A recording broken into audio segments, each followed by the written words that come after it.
Yeah, so we're nearing the end of that 3-year campaign that we both remember starting and being in that space. That's what we're nearing the end, and we want to help provide some clarity now and kind of answer some questions because there are a lot of numbers, but there's also a lot that's kind of, even though it feels like it's done, there's still stuff going on. At this point, what we're going to do is I'm going to just enjoy asking Dan some questions because this is the guy that knows the answers. So, and it's it'll so be. We hope that this will help you get clarity. And we always encourage you, if you have any more questions, grab us on Sunday. We'd love to talk to you. So, and if I can't answer it, I'll point you to Dan, or I'll go ask Dan for you. So, Dan. What is the goal we want to hit by October? Which we didn't mention that the capital campaign is ending. The 3 years is ending this October, right? Or September. September 30th, yes. So October is. Well, we set a 3-year funding period, and it all started October 1st of 2019, and 3 years would end at the end of September of this year. And through that process, we've received a lot of the funding of the pledges, and there are people who weren't able to make pledges for whatever reason or didn't feel comfortable doing that, and they have funded. So the funds that we've received, together with mentioned insurance proceeds, there were funds that we had in our account before that. The elders were able to approve from the general funds some of the excess funds that we had there to use that, and we're getting within reach of our goal was to have a loan for no more than $500,000. As of right now, the loan is about $653,000. So we need another $153,000 to be able to reduce the loan to our original goal of no more than $500,000. And has this always been the same goal? It has been the same goal. Adjustments needed to be made with the construction aspect of how do we fit it all together. But we made assumptions early on, and we were able to stick with a lot of those assumptions. And the pledges were a total of about $1,350,000. We anticipated that we may not receive all of that, but that we would receive a significant amount of that, and we have. And now we're that close where the funding of the pledges to date, along with the use of all those other funds, has brought us in within, as of the just recently, $150,000 of our goal. And at this point, we're on track that the original pledges done 3 years ago will help us hit that goal of being at a loan $500,000 or less. Correct. Yes, as long as people fulfill the pledges. Now, in the meantime, there might be some people who are no longer with us for a variety of reasons and haven't funded the pledges. So out of the $1,350,000, we won't receive all of that from everyone. But yeah, we're hoping that people who have outstanding balances yet, who intend to fulfill their pledge, and then anybody else who wants to give above and beyond their pledge, and there's some of us who can do that. Yeah. That would be wonderful. Yeah, and I think it was very interesting to see, exciting to see that the Lord some people chose not to do the 3-year campaign, but gave of their own heart and love for Calvary and gave pledges outside of gave a donation outside of the pledges, and that was incredible to see. And we've also seen that the reason we're on track is there was monies that we didn't expect as well from those that had pledged. Well, another question: what has all the money we've received through the capital campaign and elsewhere so far? What's it been going to? Basically, what you see at the church, with what construction took place, if you looked as to when the construction project started, all the excavation, all the exterior building, the roof, the line changing, everything being done.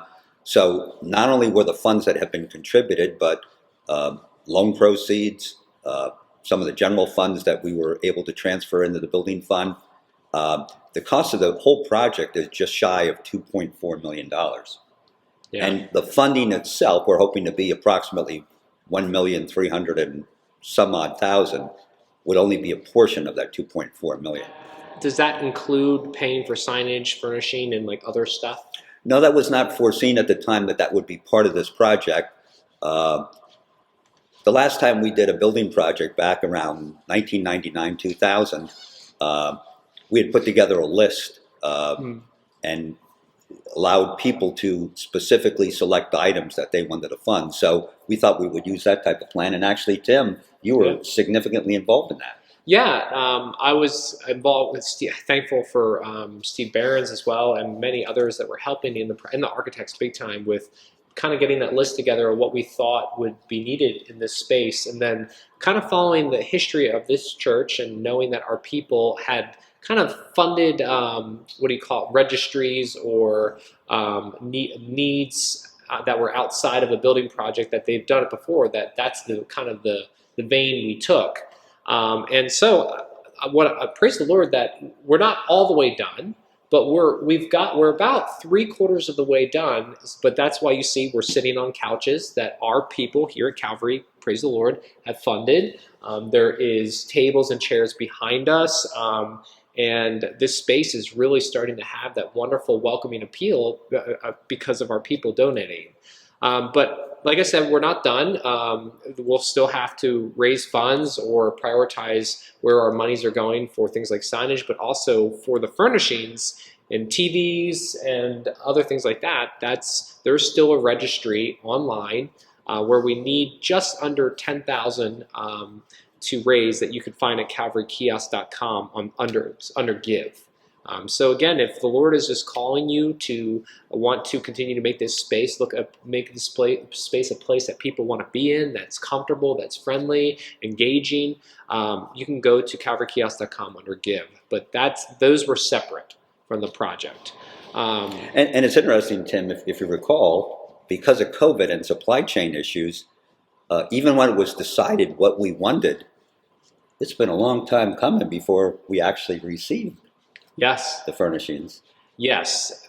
And that's a story for another day, isn't it? But with some of those delays and a lot of the other things that have happened, that same group who came up with the list to begin with went back and they adjusted the list now for things that maybe we don't need. Yes, after because it took so long and everything came in that we were waiting, like this stuff came in, we realized that the space looks really wonderful and we don't need everything that was on that list. Yeah, good point. Yeah. Well, another question, Dan. During the meeting, you said we were going to start paying $3,000 a month for the loan. There were some questions in the room, and we did our best to answer them, but we want to provide clarity. When would that start? And we also noted that it's not in this year's budget. It actually is in this year's budget. The last page of the budget, down there at the bottom, there's something called debt service. And if you look all the way to the right in the budgeted amount, it's $9,000. That would be October, November, and December, $3,000 each month. That would be the payment. Now, the way it works is that whatever the balance is of the loan as of September 30th, that would get rolled into a permanent loan, which would then have a fixed monthly payment for the duration, which is 20 years. It's a 20-year loan. Our hope is to pay it off much faster than 20 years. Yeah. So even if we were to raise more funds and be able to apply it against the principal of the loan, reduce the loan balance after that date, that payment would stay the same.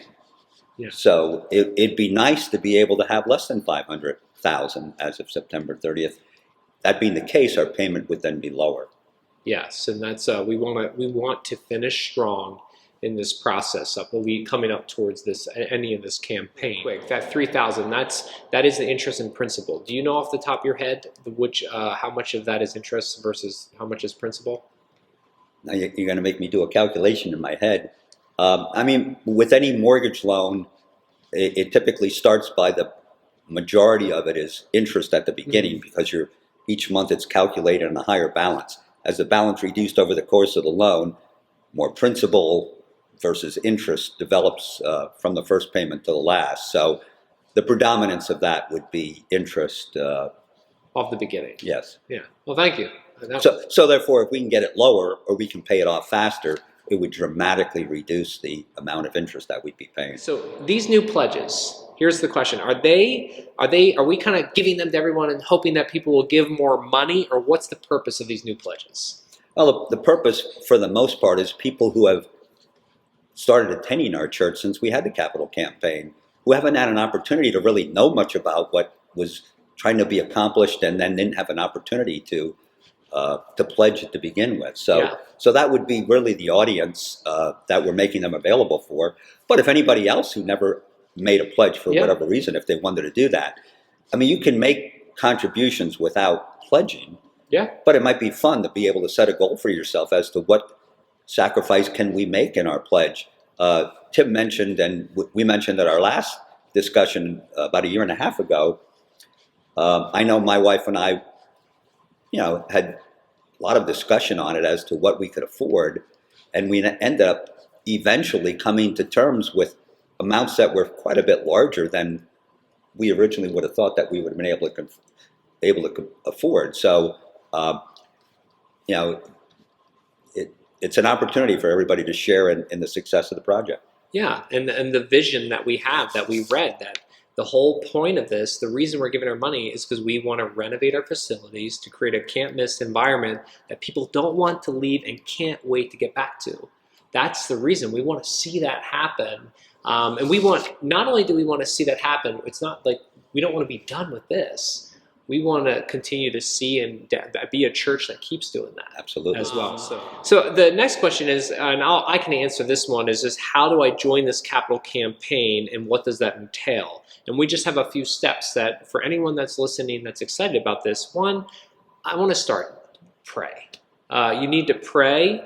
You need to seek the Lord, and as you seek the Lord, what can you do with your finances during this time to join Calvary's vision, and what can you entrust God to do with that?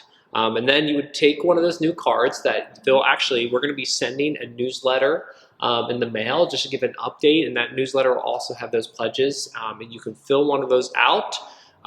Or you can go to calvarykiosk.com under give, and the capital campaign is right there, and you'll be able to do the pledges there as well. And then if you fill out one physically, you can send that to the office, who will then, they're going to receive all this information in the office. They'll update the records, and then they'll send you a nice thank you card as well.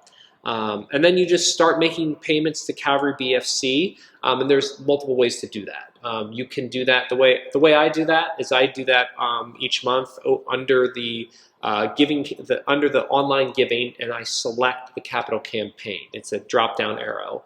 Some people send checks into the church, and they'll notate capital campaign in the memo section. Or additionally, I believe, or you can just come in and give cash. People have done that way as well. But again, make sure in an envelope that it's notated that that's for the capital campaign. And once again, as Dan has mentioned, if you're just excited about this, but you don't want the pressure of a pledge, we understand that, but you want to give, you can also just give of your heart and give generally at all those options. You can come to the church office, you can do it online as well. Just make sure that that the capital campaign is what you're directing it towards. So is there a time frame in which I can make a pledge? And there is. So if you're wondering, well, when should I do this? We kind of are setting a date. I need to pull out my calendar here because Sure. I wrote a date down here and realized Melanie and I discussed, and we all decided that the best date we think for this would be that the goal is going to be by March 18th, Friday, March 18th, that we would make these pledges. That gives us a full month to be praying and asking the Lord for those that have never considered this, that haven't been a part of it, that are excited about what God's going to do with our facilities, to pray and make that consideration to do those pledges. So that's really the questions, and we hope that provided clarity. Now I just want to kind of give you a quick, what do we expect to finish by October? Okay, so I just want to kind of run through this a little bit, and Dan, you can fill in any blanks that I might miss. Sure. Okay, so